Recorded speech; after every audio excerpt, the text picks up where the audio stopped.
going to move on now, as I mentioned in my email, to Milton's L'Allegro and Il Penseroso, which are a set of companion poems that Milton wrote again early in his life in 1629, I think. This was published together with the Nativity Ode in poems that Milton collected in 1645. And we'll look at that, and we're going to be interested in publishing history because it helps us understand the way Milton was understanding himself as a poet, the way he was thinking of himself publicly as a poet, publishing himself as a poet. Of course, publication is very new during that time. And in his 1645 poems, he presents his poetry and he presents himself in a particular way. Now, we've already been very conscious, even in the Nativity Ode, of seeing the way in which Milton self-presents. Remember, he says, "Have thou the honor first." He wants to beat out the various sages from the classical period, the Magi, whatever, and he wants to present his offering to Jesus first. And as I said, as I mentioned yesterday in our class, this is not only Milton wanting to show his faith, but it's also about everything that Milton writes in a certain sense is about poetry and his self-presentation as a poet, and this need that Milton has to come first. So we'll pay attention to that. L'Allegro and Il Penseroso are a set of companion poems. They're two separate poems. Allegro, I guess, means a happy life, and Il Penseroso, I guess, means the melancholy life. And he writes these poems as companion poems, and the very form of the poems themselves, as we'll see, presents a certain kind of challenge to us. That is, how do we understand the poems? Are they two separate poems? And they are. But if they're two separate poems that are connected by that and, how do we understand both their separateness, their difference, and their similarity, or their being together as one poem? And really one of the, a question that critics ask, which is probably the wrong question, but it's a decent question to start out with, is which of these two does Milton embrace, L'Allegro or Il Penseroso? And I think if you read the poem carefully, it's pretty, it seems to me pretty straightforward about how Milton is privileging melancholy. But it's not a bad question to ask, because we may come up with more creative answers than the one I just gave. Milton, I think we saw it in the Nativity Ode that he thinks oppositionally, that we saw the way he moves back and forth between a narrative framework of redemption, of eternity, and the narrative framework of the this, the here, and the now. This habit of thought was common, really going back to the rhetorical academies at the time of Plato, the idea that I will argue something from both sides. And here Milton, when he's at Cambridge, is inheriting that form, this idea of arguing something from both sides. Meaning, before we look at L'Allegro and Il Penseroso, and this is really introductory, I want to look at what gets published as Milton's prolusions. And I guess a prolusion is this kind of exercise that he performed in front of an audience at Cambridge. And I mean, we still know from the Oxford Debating Society that debating is a public activity. It's also a kind of competitive activity. And Milton, as you'll see, he sees himself in that context. Now, first, we'll read a little bit about Milton's self-presentation, and then we'll see the way in which this might be a kind of precursor to L'Allegro and Il Penseroso, in that Milton in the prolusion is also thinking in terms of oppositions. I'm avoiding the term dialectically because it's used much too often, but it's maybe not bad to think about. Dialectic, I think dialectic means it suggests about some kind of relationship or tension or movement between the oppositions. And that is actually useful for Milton, but it has so many other kind of critical and political overtones that I don't like to use it often. But here Milton starts out with, in the first prolusion, what a plight I am in today. In the very first words of my speech, I'm afraid that I am going to say something unbecoming to a speaker. Again, this kind of anxiety. Milton, I'm not going to present myself properly, and that I will be obliged to neglect the first and most important duty of an orator, which I guess is to connect with the audience and to be becoming, to be fitting. And in fact, what goodwill can I expect from you when in as great an assembly as this, I recognize almost every face within eyeshot as unfriendly to me. Milton sees himself, even as a young man, even at Cambridge, he sees himself surrounded by enemies. Of course, Milton would see that in very stark political terms during the Revolution, where he saw all of the world except for his revolutionary companions as being hostile to him, unfriendly. How much of this was Milton's imagination? How much of this was reality? Probably a good dose of both, right? I seem to have come to play an orator's part before an utterly unsympathetic audience. But to save me from utter despair, if I am not mistaken, I see here and there a few whose expressions silently but by no means uncertainly indicate how friendly their wishes are. Milton will write in Paradise Lost that he's writing for a fit audience, though few. Here also we see at the very beginning of his career, he sees those few people who are sympathetic to him. Milton, even though he's part of something that we can call the beginnings of democracy, you see, he's really, he has a very wide vision of the possibility of participation in the Commonwealth, but he has a strong sense of what disqualifies somebody from being a member of the Commonwealth. In simple terms, he's got a very universalist sense of community, but he also has a very broad range of things that disqualify you from being in that community. They all, as we will see, boil down to one and the same thing, which is a certain form of idolatry. I mean, that's not mentioned here, but in this kind of classical and very formal exercise, Milton sees himself in opposition to most, but he does see that fit audience, though few. I should rather have their approval, however few they be, than that of countless legions of ignorant fellows who have no mind, no reasoning faculties, no sound judgment, and who try to sell themselves by their bragging and ridiculous froth of talk. We mentioned that Tottle in the Miscellany, even as he's condemning an audience that he has, he's actually trying to create an audience at the same time, meaning the distinction between those swines who don't know how to read poetry and those who do know how to smell the marjoram of poetry is not only to condemn the swines, it's to make somebody in the middle think, oh, this actually will cultivate me. This is an audience that I want to be part of. And that's what Milton is doing here. He's at Cambridge, as he's giving the speech, he's reaching out not only to those who are sympathetic, but to those who are unsympathetic. Meaning you actually want to be among the reasoning. You want to be among those of sound judgment. And in order to show that, to be that, you will listen to me. Now, what was this rhetorical exercise? I think for those of us who studied Aristotle's Poetics and a little bit of the rhetoric, we know that one of the ways of learning rhetoric in the Greek Academy was arguing things from both sides. And sometimes those debates seem to be simply formal, or in any event, even if they're not formal, the way the positions are distributed is fairly arbitrary. You don't get to pick whether you're for or against abortion. You just argue for one. You argue for the one to which you were assigned. By here, what I mean formal is the exercise here is whether day or night is more excellent, and we'll see what Milton does with this. Or we'll see part of what Milton does with this seemingly generic, formal, and almost, because so formal and superficial, almost meaningless rhetorical exercise.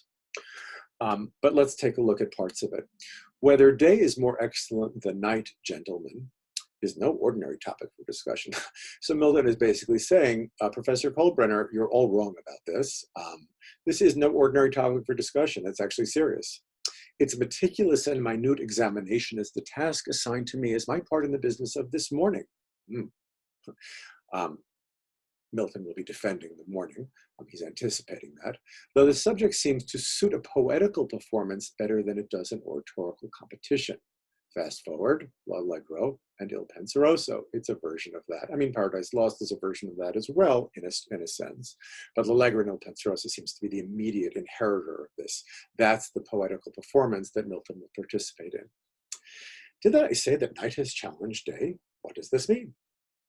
So here, Milton, and I'm skipping a lot here. Milton will, in order to prove the superiority of day, he argues for the inferiority of night. Again, that's that kind of thinking oppositionally. In order to praise one, I'm actually just going to reject the other. What does this mean? Who then but a child of darkness, a burglar, a dice thrower, an all-night addict of the company of whores, and an all-day snorer, he's being inclusive, who, I ask, but a fellow of this kind would undertake to defend a cause so unworthy and intrinsically so disreputable?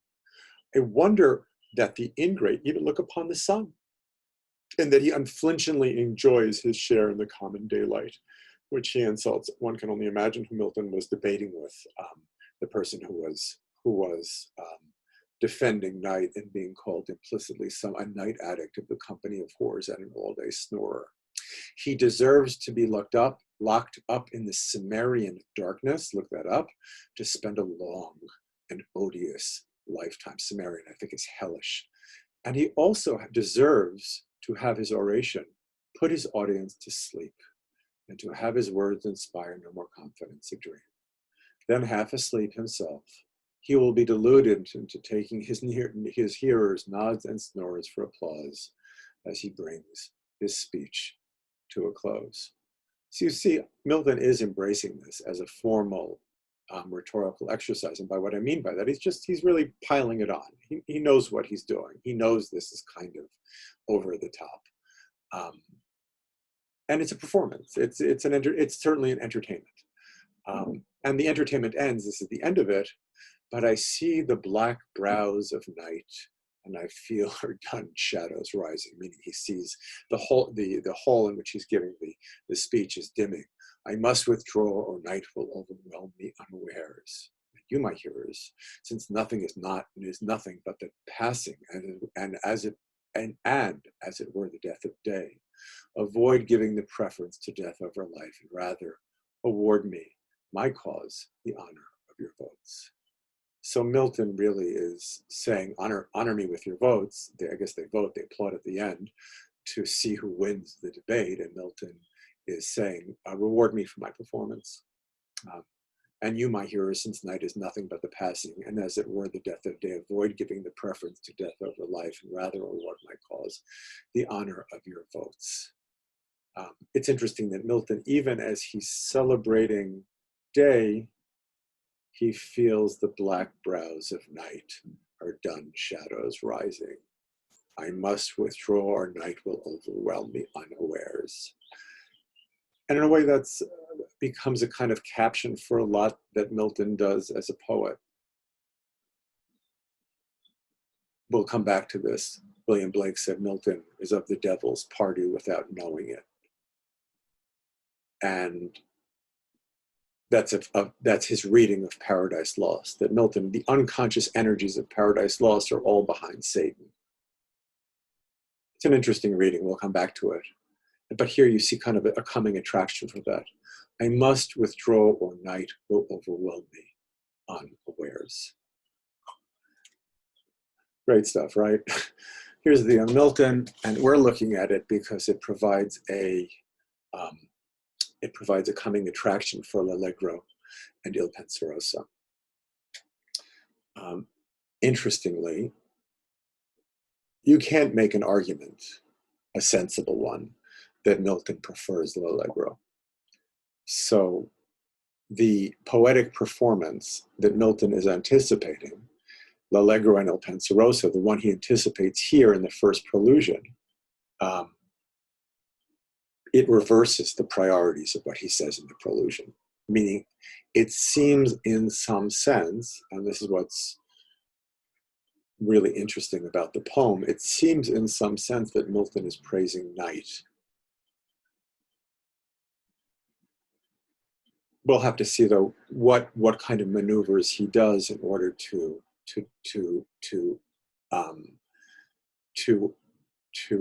perform such a kind of maneuver. Okay.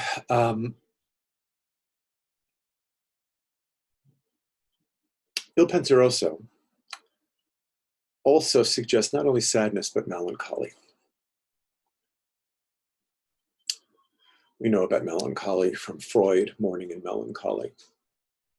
We know about melancholy because sometimes we feel melancholy. Melancholy in the 17th and 18th century, I just learned this, that melancholy was called the English disease. And while melancholy for us, or for a certain version of psychology, is a mental state, for Milton and for his, really from the Middle Ages until the Renaissance, and definitions of melancholy change. But really until the modern age, it's thought of as being not only a psychological or mental state, but a physical state that causes that psychological state. So it presupposes, it assumes an integrated sense of the relationship between soul and body. We might actually go along with that integrated conception of soul and body, and our contemporary discussions of depression as a disease actually go along with that as well. It's not just that you're mentally ill, that the mental and the psychological are embedded in the physical. And this was just very much part of the Renaissance view of melancholy. This is from a work that I have to confess I've never studied as carefully as I would like to. And I'm extremely interested in the Freudian idea of melancholy and the way that can be, the way that model, Freud's version of melancholy, helps understand early expressions of that melancholy. And maybe we'll come to that. I don't want to get diverted with Freud just right now. But this is a book by Robert Burton, not Richard Burton, the actor. It's a book by Robert Burton called The Anatomy of Melancholy, which I don't think I have on my shelf here. I have it in my office. I'd just like to show it to you because it's so damn big. It's this huge, huge, huge book about melancholy. And by anatomy, he's actually taking melancholy apart. So on the one hand, it's this kind of early 17th century pseudoscientific analytic work in which everything gets taken to pieces and torn up, where everything gets analyzed and categorized. It's also just part of this earlier culture of the body and of the way in which the body can't be fully contained, or the energies of the body, the energies of the psyche and the body coming together just can't be contained. You might have heard, I'll try to make sense of that in a second, of the four humors, right? I don't know if somebody were here in class, I could ask you what they are. I'll see if I can remember them. Water, earth, air, and then fire. Is that it? Or is fire the fifth one? I think fire is the fourth one, and the fifth one is ether. So this is like the 17th century or the Renaissance periodic table. If somebody were here in class, I would ask you how many elements there are in the periodic table. However many there are in the periodic table, they're just four humors. And these four humors repeat themselves not only in the physical body, but in the world, as I just mentioned, parts of the cosmos. So it really, just the four humors themselves show a certain kind of participation in the whole universe. So what are these four humors? I would ask you that as well, and you can Google it. Let's see if he does actually provide all four. The four humors. Disease being caused. The name melancholy comes from the old medical theory of the four humors. Disease being caused by an imbalance in one or other of the four basically bodily fluids, or humors. So people are made up of these fluids or humors. Personality types, and maybe this isn't Burton, maybe this is just a definition. Personality types were similarly determined by the dominant humor in a particular person. Melancholy was caused by an excess of black bile. Hence the name, which means literally, I guess, in Greek, black bile. A person whose constitution tended to have a preponderance of black bile had a melancholic disposition. See also sanguine. Oh, those are the other three. So there is to be melancholic, there's to be sanguine, there's to be phlegmatic, which I guess is slow and lazy and lethargic. Choleric, which is to be angry, and sanguine, I guess, is to be naturally happy. Each one of these things is connected to one of the humors. These humors are also connected to elements of the world. So you see, as I said before, the humors themselves presuppose a kind of a continuity between mind and body. Okay. So here's Burton.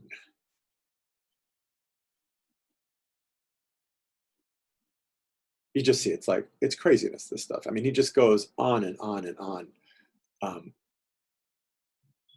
what do I mean by crazy? Just this piling up of description, jaundice, putrefaction, leprosy, um, then the invocation of authorities. I just see all the stuff that's, you know, worded as spelling improperly, Altomaris, Albienus, Fractusorius, whatever, right?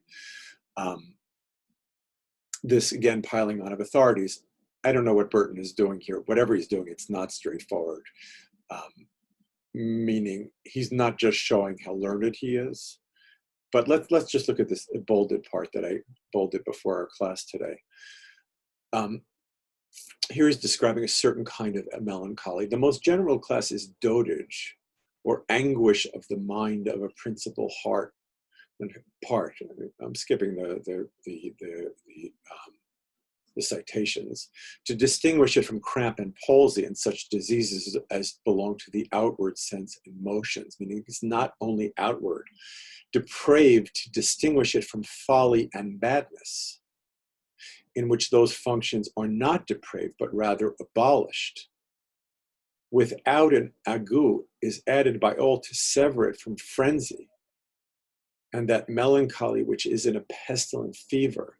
Fear and sorrow make it different from madness without a cause. Without a cause is lastly inserted to specify it from all other ordinary passions of fear and sorrow. So here, I don't know if you got the general gist. I missed a lot of it. But Burton is saying it's not like any of these other things.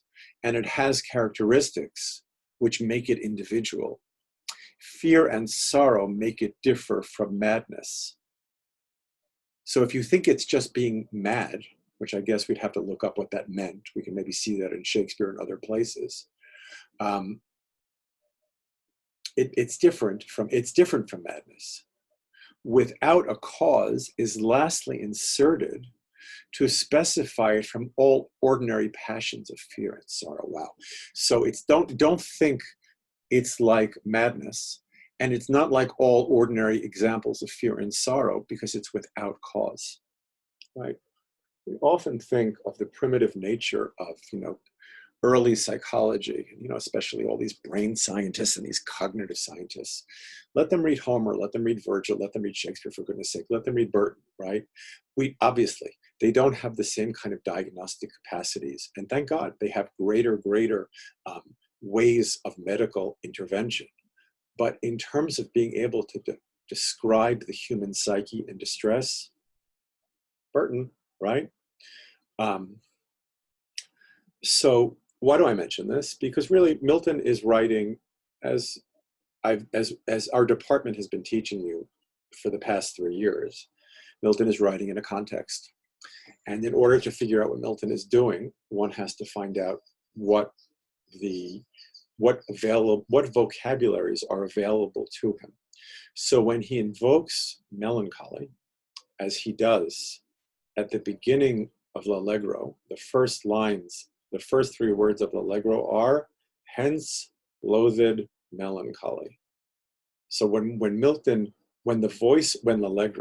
the voice of that poem, speaks and says, hence loathed melancholy, what is he telling? What version of melancholy is he exactly telling to flee, to banish? What version of melancholy is he banishing?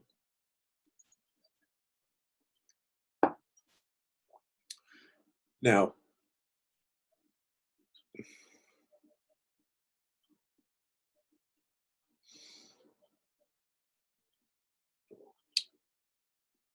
the vocabulary that Milton inherits in his understanding of melancholy, or for the possibility of his understanding of melancholy, also includes the sensibility that informs this woodcut by Albrecht Dürer, which is called melancholy, melancholia.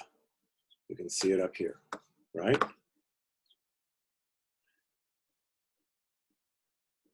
so we can see from we can see before even we start reading L'Allegro nel Penseroso, which we'll do next time together, is that Milton has a varied vocabulary of what melancholy means.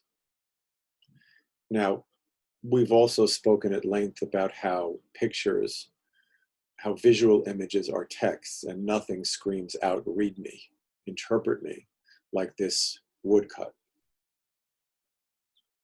And I'd like you to get a chance to actually take a look at it, because I think we should talk in class about what this version of melancholy, or what sensibility about melancholy, what understanding of melancholy informs this. And we could look at the different and very extensive iconography here, meaning there are all these images, and we should talk about together, well, what do they mean?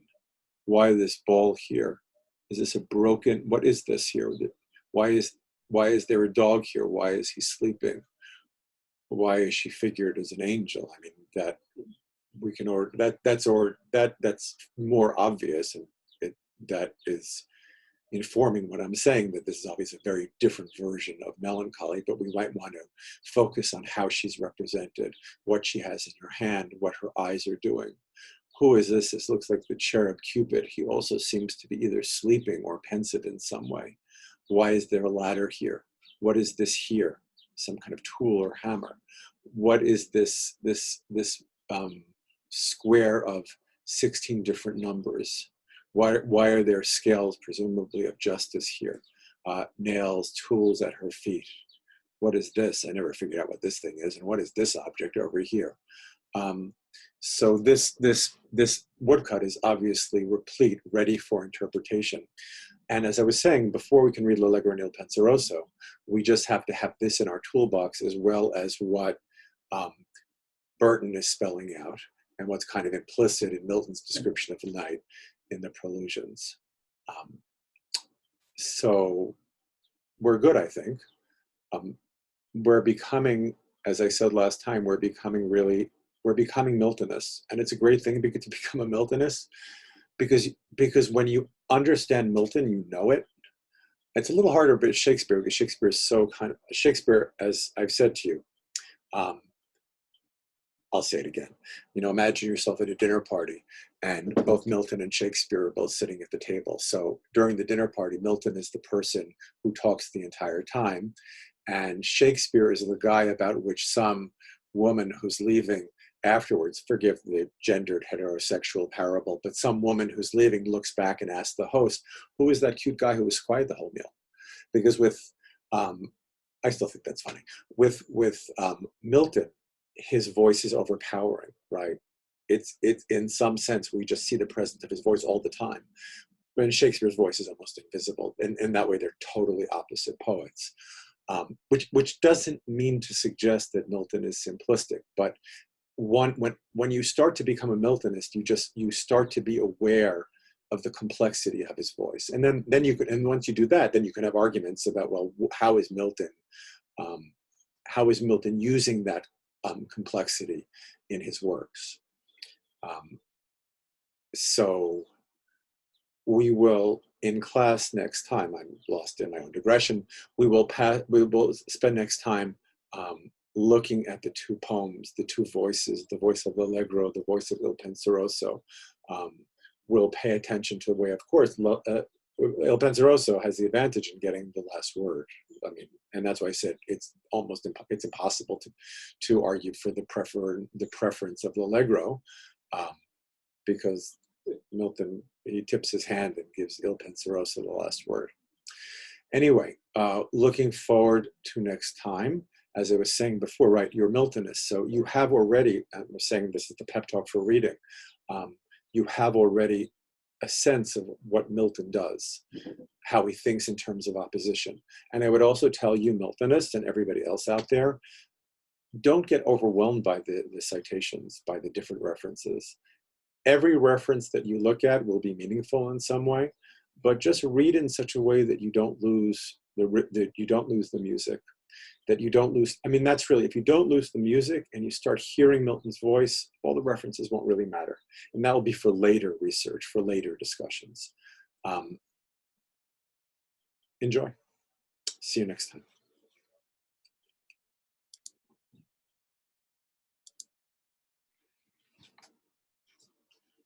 Thank you.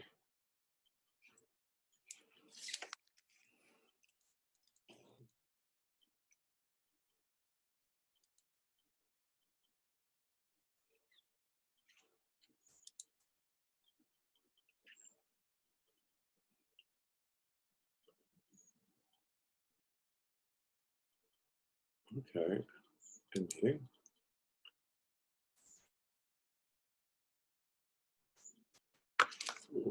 Okay, and meeting, Zoom.